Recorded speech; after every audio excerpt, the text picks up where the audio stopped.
የኦልድ ትራፎርድ ልብ ሊቆም ነው። ማንቸስተር ዩናይትድ ብሩኖ ፈርናንዴዝ ጋር በኮንትራት ዙሪያ ያደረገው ድርድር በአስደንጋጭ ሁኔታ ሊሳካ አልቻለም። በርካታ የአውሮፓ ሀያላን ክለቦች ብሩኖ ፈርናንዴዝን ለማስፈረም ወኪሉ ጋር ንግግር አድርገዋል። ዴሎ ስፖርት ይሄንን መረጃ ይዞ ወጥቷል። ብሩኖ ፈርናንዴዝ በማንቸስተር ዩናይትድ ያለው ኮንትራት በቀጣይ ዓመት የሚጠናቀቅ ይሆናል። በቀጣይ ዓመት መጨረሻ ሰኔ ላይ የሚጠናቀቅ ይሆናል። ይሄን ተከትሎ ማንቸስተር ዩናይትድ የዚህን ተጫዋች ኮንትራት ለማራዘም ከወኪሉ ጋር ላለፉት ወራት ድርድር ሲያደርግ ነበረ። ነገር ግን እስካሁን ድረስ መስማማት እንዳልቻለና ብሩኖ ፈርናንዴዝ በማንቸስተር ዩናይትድ የሚያቆየውን አዲስ ኮንትራት መፈረም እንዳልቻለ ተዘግቧል። ብሩኖ ፈርናንዴዝን ሌሎች አውሮፓ ክለቦች ለማስፈረም ወኪሉን እያነጋገሩ እንደሆነ ተዘግቧል። እስካሁን በዚህ ጉዳይ ምንም የጠራ ነገር እንደሌለ ተገልጿል። ነገር ግን የማንቸስተር ዩናይትድ ባለስልጣን ብሩኖ ፈርናንዴዝን በክለቡ ለማቆየት አሁንም ድርድሩ እንደቀጠለ ነው። እስካሁን ግን ምንም አይነት ስምምነት እንደሌለ መረጃ ወጥቷል። እናንተስ ይሄን ስትሰሙ ምን ተሰማችሁ? ሀሳብ አስተያየታችሁን ኮሜንት ሴክሽን ላይ አካፍሉ። ኦልድ ትራፎርድን የሚያናውጥ መረጃ ወጣ። ማርከስ ራሽፎርድ የማንቸስተር ዩናይትድ ቁጥር 1 ደሞዝ ተከፋይ ሆነ። ማርከስ ራሽፎርድ ማንቸስተር ዩናይትድን አልለቅም አለ። ከዚህ በተጨማሪ ደሞዜንም አልቀንስም አለ። ዴቪድ ኦሪስቲን ያጋለጠው አስደንጋጩ መረጃ የማጋራችሁ ይሆናል። ማርከስ ራሽፎርድ በእንግሊዝ ፕሪሚየር ሊግ ከማንቸስተር ዩናይትድ ውጭ ለሌላ ቡድን የመጫወት ምንም አይነት ፍላጎት እንደሌለውና ማንቸስተር ዩናይትድን የመልቀቅ ምንም አይነት ፍላጎት እንደሌለው ተገልጿል። ከዚህ በተጨማሪ ማንቸስተር ዩናይትድን ሊለቅ የሚችለው ባርሴሎና፣ ሪያል ማድሪድ፣ ባየር ሙኒክና ፒኤስጂ ከጠየቁት እንደሆነ ዴቪድ ኦሪስቲን ዘግቧል። እነዚህ ክለቦች ከጠየቁት ሊያጤንበት እንደሚችል ነው መረጃ ይዞ የወጣው። ከዚህ በተጨማሪ ማርከስ ራሽፎርድ በማንቸስተር ዩናይትድ የሚቆይ ከሆነ ማንቸስተር ዩናይትድ የመስመር አጥቂ እንደማያስፈርም ነው ዴቪድ ኦሪስቲን የዘገበው።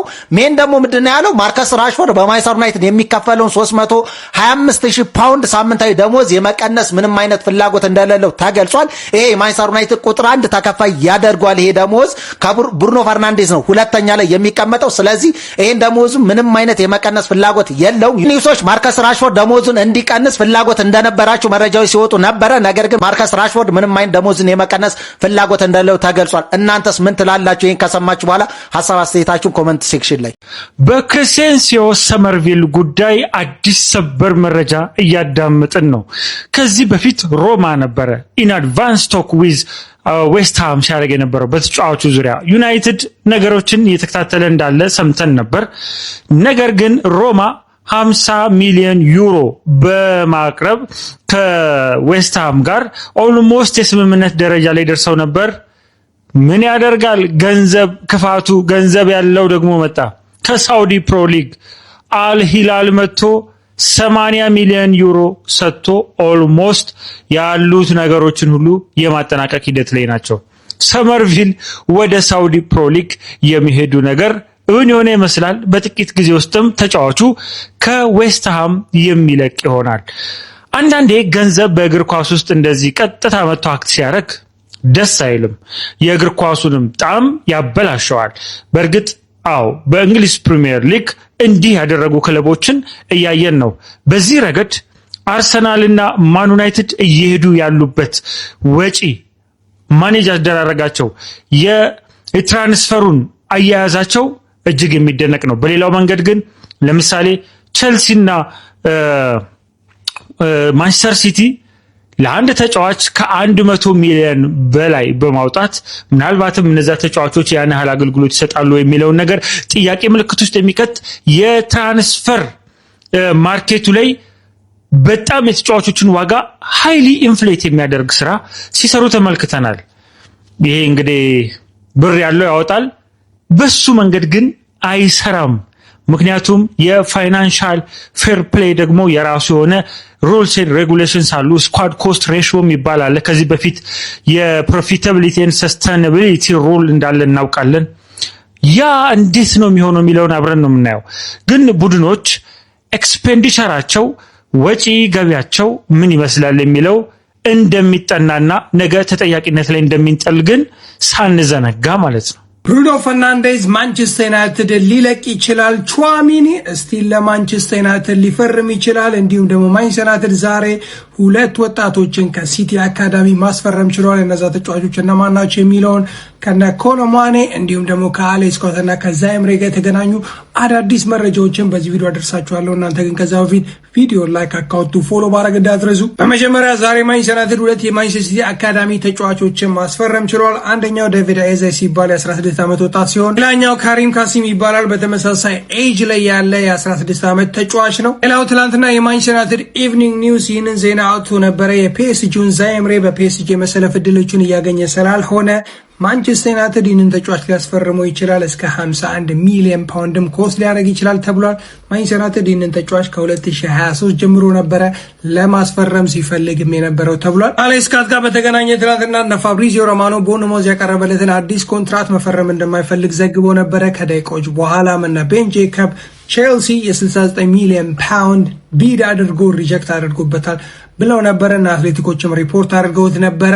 ማንቸስተር ዩናይትድ ይህንን ተጫዋች የሚያስፈርም ከሆነ ፕሮባብሊ ከ80 ሚሊዮን ፓውንድ በላይ ማውጣት አለበት እያሉ ነው። ይገባዋል ትላላችሁ? ያው ከማኔ ኮኔ ጋር በተገናኘ ትናንትና ፋብሪዚዮ ሮማኖ ስቲል ማንቸስተር ዩናይትድ ከሮማ ጋር ድርድር አልጀመረም፣ ነገር ግን ከተጫዋቹ ኤጀንት ጋር ስቲል እየተደራደረ ነው ብሏል። ሌሎች ተጫዋቾችን የሚያስፈርምበትንና ባጀቱን ማወቅ ይፈልጋል።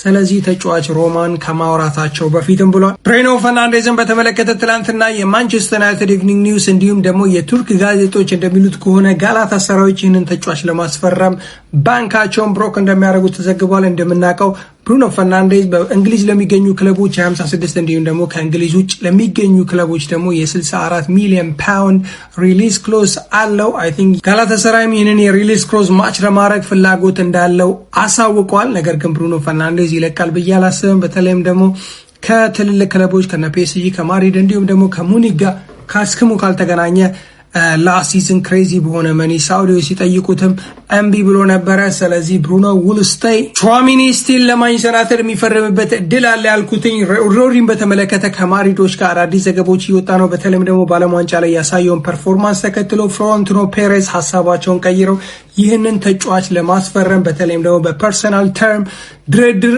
አድቫንስ ሆኗል ብሏል። ከቀናቶች በፊትም አትሌቲክ ላይ የሚሰራው አንድ ሚተን ስለ ቹዋሚኒ ስቲል ኮንትራቱን ቢያድስም ማንቸስተር ዩናይትድ ተጫዋች የሚሆንበት እድል አለ ብለዋል። ለእኔ አይ ቲንክ ማንቸስተር ዩናይትድ ሶስተኛ ሚድፊልደሩን ለማስፈረም መጣደፍ የለበትም ብዬ አስባለሁ። በተለይም ደግሞ የሮድሪና የሪያል ማድሪድ ነገር እስኪለይለት፣ የቹዋሚኒ ነገር እስኪለይለት እነ አሌክስ ስኮት እነ ኮሎማኔ እንዲሁም ደግሞ ሌሎች ተጫዋቾች ላይ ትኩረት ማድረግ የለበትም ብዬ አስባለሁ። አይ ቲንክ ያስፈረምናቸው ሁለት ተጫዋቾች በፕሪሲዝንም ሆነ እንዲሁም ደግሞ በፕሪሚየር ሊጎች መጀመሪያ ላይ የሚጠቅሙን ከሆነ ማርኪ የሚባለውን ሳይን ለማድረግ ፔሸንት መሆን አለብን ብዬ አስባለሁ። እናንተስ ምን ትላላችሁ? ኮመንት ላይ አሳውቁ። ቪዲዮ ላይክ፣ አካውንቱ ፎሎ።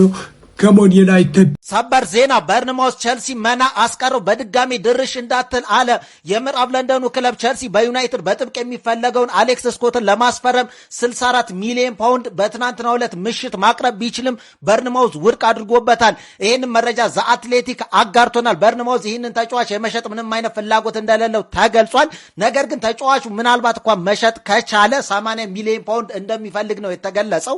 ይህን ተከትሎ ማንቸስተር ዩናይትድ የዚህ ተጫዋች ጥብቅ ፈላጊ እንደሆነ ይታወቃል። ነገር ግን ማንቸስተር ዩናይትድ ለዚህ ተጫዋች 80 ሚሊዮን ፓውንድ የማውጣት ምንም አይነት ፍላጎት እንደሌለው ተዘግቧል። እናንተስ በዚህ ጉዳይ ምን ሐሳብ አላችሁ? ሐሳባችሁን ኮሜንት ሴክሽን ላይ አካፍሉኝ።